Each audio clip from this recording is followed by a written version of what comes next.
ರಾಜ್ಯದಲ್ಲಿ ಕಣ್ಣು ಕಿವಿ ಇಲ್ಲದ ಭಂಡ ಸರ್ಕಾರ ಇದೆ. ದೇಶದ ಪುಣ್ಯ ಪುರುಷರ ಸಾಧನೆಗಳನ್ನು ಪಠ್ಯದಲ್ಲಿ ತಿರುಚಲಾಗಿದೆ. ಅಂಬೇಡ್ಕರ್, ಬಸವಣ್ಣ, ಕುವೆಂಪುಗೆ ಅವಮಾನ ಆಗಿದೆ. ನಾರಾಯಣಗುರು, ಭಗತ್ ಸಿಂಗ್, ಕನಕದಾಸರಿಗೆ ಅವಮಾನವಾಗಿದೆ. ಬಿಜೆಪಿ ಸಾಮಾಜಿಕ ನ್ಯಾಯದ ಬದಲು ಶ್ರೇಣೀಕೃತ ಸಮಾಜ ಕಟ್ಟಲು ಮುಂದಾಗಿದೆ. ಬಿಜೆಪಿ ಕಚೇರಿಯಲ್ಲಿ ಸಮಾಜ ಸುಧಾರಕರ ಫೋಟೋಗಳೇ ಇರೋದಿಲ್ಲ. ಕಾಂಗ್ರೆಸ್ ಕಾಲದ ಪಠ್ಯದಲ್ಲಿ ತಪ್ಪಿದರೆ ಬಿಜೆಪಿ ಯಾಕೆ ಕಣ್ಮುಚ್ಚಿ ಕುಳಿತಿತ್ತು? ಬಿಜೆಪಿಗೆ ಪ್ರಶ್ನೆ ಎತ್ತುವ ಶಕ್ತಿ ಇರಲಿಲ್ವೇ? ಹೀಗೆ ಪ್ರಶ್ನೆ ಮಾಡಿದ್ದು ಕೆಪಿಸಿಸಿ ಕಾರ್ಯಾಧ್ಯಕ್ಷ ಧ್ರುವನಾರಾಯಣ್ ಅವರು ಉಡುಪಿಯಲ್ಲಿ ಮಾಧ್ಯಮಗೋಷ್ಠಿಯಲ್ಲಿ ಮಾತುಗಳನ್ನು ಹೇಳ್ತಾ ಇದ್ರು.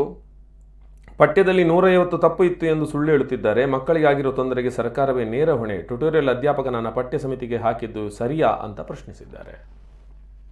ಅವರು ಡ್ರಾಫ್ಟಿಂಗ್ ಕಮಿಟಿ ಚೇರ್ಮನ್ ಆಗಿದ್ದಾಗ 9 ಜನ ಸದಸ್ಯರಲ್ಲಿ ಅಲ್ಲಿ ಕೃಷ್ಣಮಾಚಾರಿ ಅವರು ಆ ಒಂದು ಸಂವಿಧಾನವನ್ನು ಅರ್ಪಣೆ ಮಾಡ್ತಕ್ಕಂಥ ಸಂದರ್ಭದಲ್ಲಿ ಅವರು ಕೊಟ್ಟಂಥ ಹೇಳಿಕೆ, ಈ ಸಂವಿಧಾನ ಏನಿದೆ ಇದಕ್ಕೆ ಸಂವಿಧಾನ ಶಿಲ್ಪಿ ಅಂಬೇಡ್ಕರ್ ಅವರೊಬ್ಬರೇ ಏಕಾಂಗಿಯಾಗಿ ಹಗಲಿರುಳು ಶ್ರಮಿಸಿ ಸಂವಿಧಾನವನ್ನು ರಚನೆ ಮಾಡಿದ್ದಾರೆ. ಇನ್ನು ಉಳಿದ ಸದಸ್ಯರಲ್ಲಿ ಭಾಳಷ್ಟು ಜನ ಈ ಸಮಿತಿಯಲ್ಲಿ ಪಾರ್ಟಿಸಿಪೇಟ್ ಮಾಡಲಿಕ್ಕಾಗಿಲ್ಲ. ಕೆಲವಾರು ಜನ ಹೊರದೇಶದಲ್ಲಿದ್ದರು. ಈ ರೀತಿಯಾದಂಥ ಹೇಳಿಕೆ ಈ ಸರ್ಕಾರ ಒಂದು ಅತ್ಯಂತ ಅವಹೇಳನ ಮಾಡ್ತಕ್ಕಂಥ ರೀತಿಯಲ್ಲಿ ಪಠ್ಯಪುಸ್ತಕವನ್ನು ಪ್ರಕಟ ಮಾಡಿದ್ದಾರೆ.